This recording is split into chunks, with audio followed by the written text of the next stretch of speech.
A few years back, Kate was terrible with money. She wasn't saving a dime and constantly bought stuff she didn't need. Sometimes she bought too much. Other times she bought things that actually cost her more money down the road. Like the time she bought a massive SUV when all she needed was a small, fuel-efficient car for commuting to work and college. That gas-guzzling monster devoured her paycheck every month. But over the years, she stopped making these and other stupid financial mistakes because she developed some simple habits that forced her to save. These habits didn't just help her save money, they also kept her house organized and clutter-free. Let me break them down for you. Habit number 1. One in, one out. Let's start with clothes. I never buy new clothes before getting rid of something I already own. This keeps my house in order and my wallet fuller. I have limited closet space, so I know that if I buy 3 shirts and 2 pairs of pants, but don't remove anything old, soon I'll have clothes scattered everywhere. Knowing this helps me save, because I don't always want to get rid of my old stuff, either because I still like it or because it's still in good condition. And this doesn't just apply to clothes. I use this rule for everything in my house: furniture, electronics, kitchen tools, appliances. The rule is simple. Something has to go before something new arrives. And if there's nothing I want to get rid of, then I don't need anything new. Let me give you an example. Last month, I wanted to buy a new blender. My old one was still working, but I saw this fancy high-power model that could crush ice better. But when I thought about throwing away my perfectly functional blender just to get a marginally better one, I couldn't justify it, so I didn't buy it. Another time, I wanted a new phone even though my current one worked fine.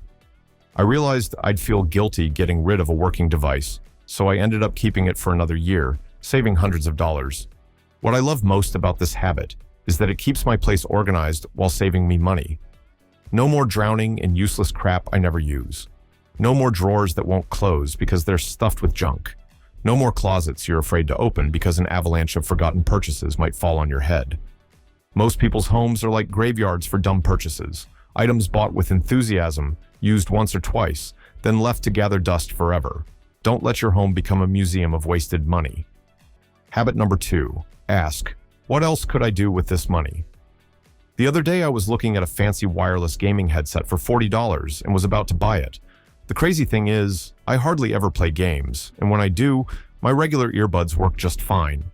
So I asked myself, what else could I do with these $40?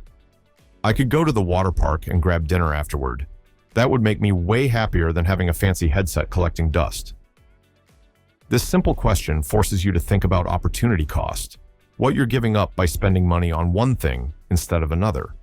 And when you frame it this way, you often realize that what you're about to buy isn't worth what you're giving up. Here's another example.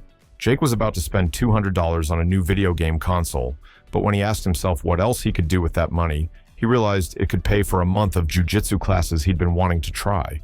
The physical activity and new skill seemed more valuable than another device to play games on. I don't ask this question for every little purchase, but whenever I'm about to buy something relatively expensive, I force myself to consider, what else could this money buy me? As a result, I avoid wasting cash on stuff I don't need and invest it in things that actually make me happier or solve real problems in my life. This habit has saved me from so many regrettable purchases, like the time I almost bought an expensive juicer that would have been used twice before being banished to the back of a cabinet, or the overpriced sneakers that wouldn't have made me any faster or stronger. Remember, every dollar you spend is a trade-off. Make sure what you're getting is worth what you're giving up. Habit number 3, get a second opinion on purchases. One advantage I have is getting a second opinion on purchases. Having someone else weigh in helps because sometimes we think we need something, but it's just the emotion of the moment. Or worse, we buy something we already own but forgot about. It doesn't have to be a romantic partner. It could be a roommate, a friend, or a family member. Someone who isn't caught up in your excitement and can look at the purchase objectively. This habit is especially useful for online shopping. What I do is add whatever I want to my cart, then have someone else review it and check if these items are actually necessary. If they agree the purchases make sense, I buy them right away. If not, I reconsider. You can even do this virtually. Text a picture to a financially responsible friend and ask, do I really need this? Their response might save you hundreds. When it comes to household items, Getting input on colors and style is helpful too. And here's something interesting that happens. We often add things to our cart, but after a few days, the emotions fade. When we review the cart again, we discover that these items aren't nearly as attractive as they seemed on day one. I've left items in my online cart for days, sometimes weeks. When I come back to them, I often wonder what I was thinking. That must-have item suddenly looks like another piece of junk I don't need. If you don't have someone to consult with, try this. Pretend you're giving advice to a friend who's making this purchase. Would you tell them it's a good idea? Or would you tell them they're being impulsive and should save their money? Being able to mentally step outside yourself can provide the objectivity you need. Habit number 4, keep a future purchases list. On weekends, I take a few minutes to think about things I'd like to have. I keep a list where I write everything down. Then, when discount days like Black Friday, Christmas sales, or just random clearance days come around, I already know exactly what to look for and what to buy. Having the habit of making this list before shopping has helped me eliminate almost all emotion-based purchases. You know how it goes. You walk into a store, see a phone with a 20% discount, and even though you weren't planning to buy one, you do it anyway. That doesn't happen to me anymore, and I encourage you to make your own future purchase list, especially for big-ticket items. This list serves 3 important purposes. First, it prevents impulse buying. If it's not on the list, I don't buy it. Period. No matter how good the deal seems. Second, it helps me track how my desires change over time. Sometimes I'll add something to my list, and a month later, I'll wonder why I wanted it in the first place. This shows me how temporary my consumer desires often are. Third, it ensures I'm getting the best price when I do decide to buy something.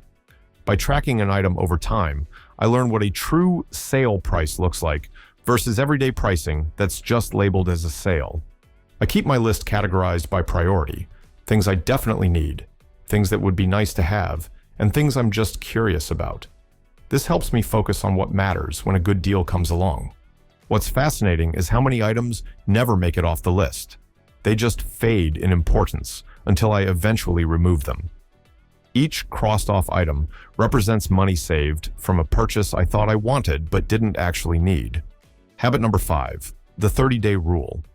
Here's a bonus habit I've developed that saved me thousands. The 30-day rule. Whenever I want to buy something that costs more than $100, I write it down and date it. Then I force myself to wait 30 days before buying it. After 30 days, if I still want it just as badly, I'll buy it. But here's the thing. About 80% of the time, I completely forget about it or realize I don't want it anymore. Our brains are wired to want things in the moment. That's why stores create limited time offers and why salespeople try to close deals the same day. They know that if you leave and think about it, you probably won't come back. Use this psychology to your advantage. Make the emotional part of your brain wait and let the rational part make the final decision. This rule saved me from buying a $300 drone I would have used twice before getting bored with it. It saved me from a $200 pair of shoes that would have been uncomfortable and rarely worn. It saved me from countless gadgets, appliances, and items of clothing that seemed essential in the moment, but completely unnecessary just a few weeks later. The 30-day rule also gives you time to research alternatives. Maybe there's a cheaper version that works just as well. Maybe you can borrow the item from someone instead of buying it. Maybe you can rent it for the one time you actually need it. For even bigger purchases, I extend this to 90 days. Anything over $1,000 gets a full 3 months of consideration. This has saved me from hasty car upgrades, unnecessary home renovations, and overpriced vacations. The only exception I make is for true emergencies or replacements for essential broken items. If my refrigerator dies, I'm not waiting 30 days to replace it.